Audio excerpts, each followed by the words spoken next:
नमस्ते, शुभ संध्या। संस्कृत भारत पाठशाला में आपका स्वागत है। मैं देवेंद्र कुमार सिंह। आइए आज हम इस कक्षा में चंद्रापीठ कथा का गद्यांश नंबर 2 पढ़ेंगे। जो छात्र यूपी बोर्ड से हैं और कक्षा 11 में एक विषय के रूप में संस्कृत लिए हुए हैं, उनके लिए यह कक्षा होगी। पिछली कक्षा का पहला गद्यांश हम लोग पढ़े थे। आइए आज दूसरे गद्यांश की चर्चा करते हैं। परीक्षा में प्रश्न किस प्रकार से पूछेगा, वह एक गद्यांश दे देगा और गद्यांश के नीचे 5 प्रश्न दिए रहेंगे, जिस प्रकार से अंग्रेजी में आता है। 5 प्रश्न दिए रहेंगे। उन 5 प्रश्नों का उत्तर उसी गद्यांश के अंदर होगा। गद्यांश को पढ़ना है, फिर उन 5 प्रश्नों का उत्तर उसी गद्यांश से ही छांट करके देना है। जैसे कल का गद्यांश हम लोग पढ़े थे, तो उसमें इस प्रकार से प्रश्न बनेंगे। जैसे प्रस्तुत गद्यांशस्य पुस्तकम लेखकं च नाम लिखत। और उन 5 प्रश्नों में से एक प्रश्न ऐसा आएगा जिसमें लेखक का नाम और पुस्तक का नाम पूछेगा।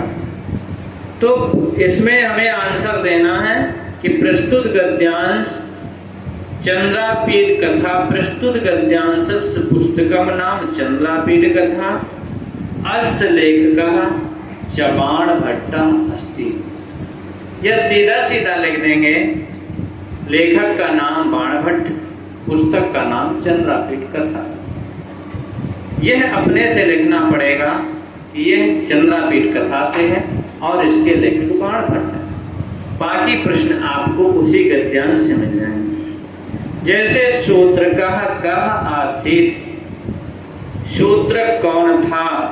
शूद्रकः विदिशायाः राजा आसीत्। उसमें लिखा है कि शूद्रक की राजधानी का नाम विदिशा था, तो शूद्रकः विदिशायाः राजा आसीत्।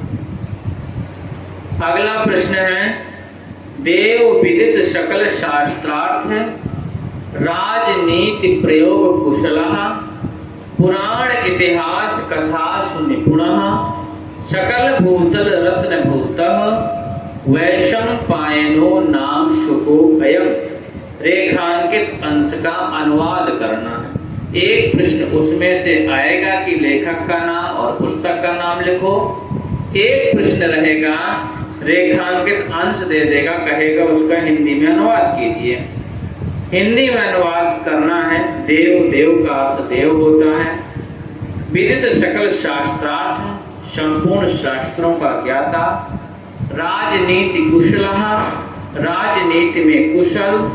पुराण इतिहास कथासु, इतिहास और कथा में निपुण। सकल भूतल रत्न भूतः, संपूर्ण भूमंडल का एकमात्र रत्न स्वरूप।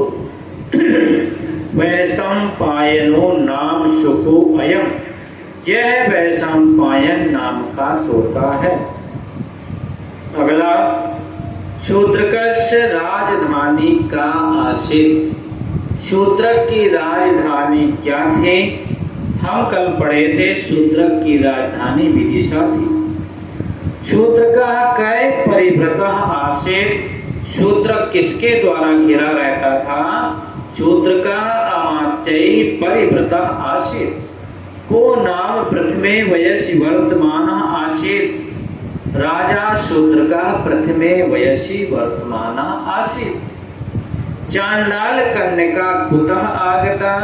चांडाल कन्या कहां से आई? चांडाल कन्या दक्षिण पथात आगता।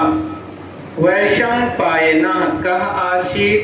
वैशंपायनः शुक आसीत्। शुकः किम नाम आसीत्? शुकः वैशंपायनो नाम आसीत्। नरपते पुरा पंजरम निदाय को अपससार। राजा के सामने पिंजड़े को रख करके कौन दूर हट गई? चांडाल कन्या।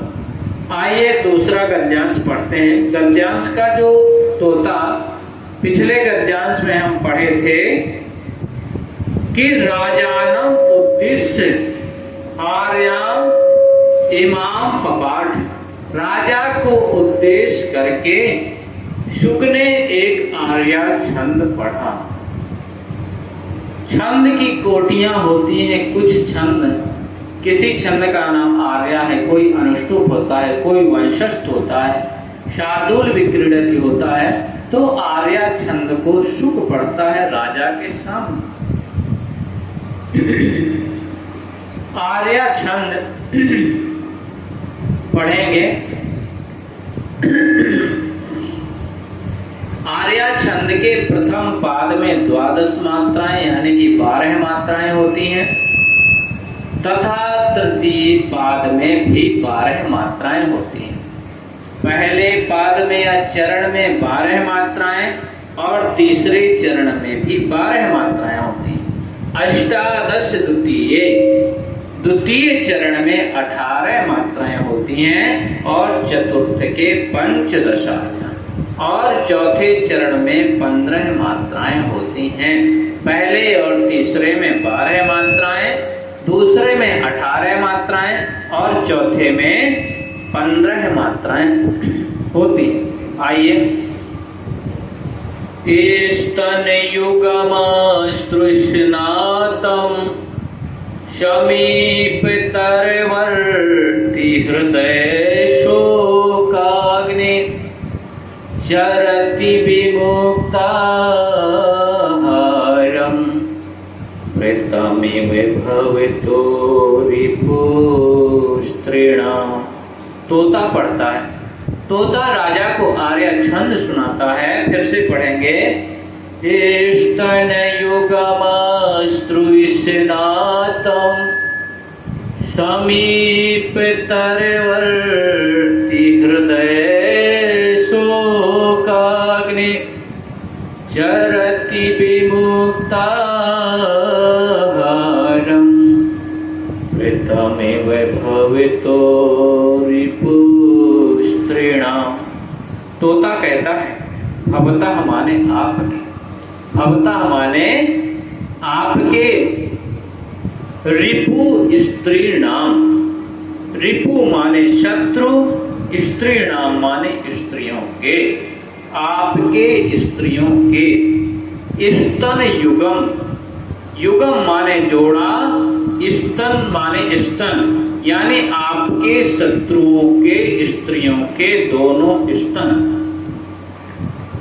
अश्रु स्नातम यानी आंसुओं में स्नान करके।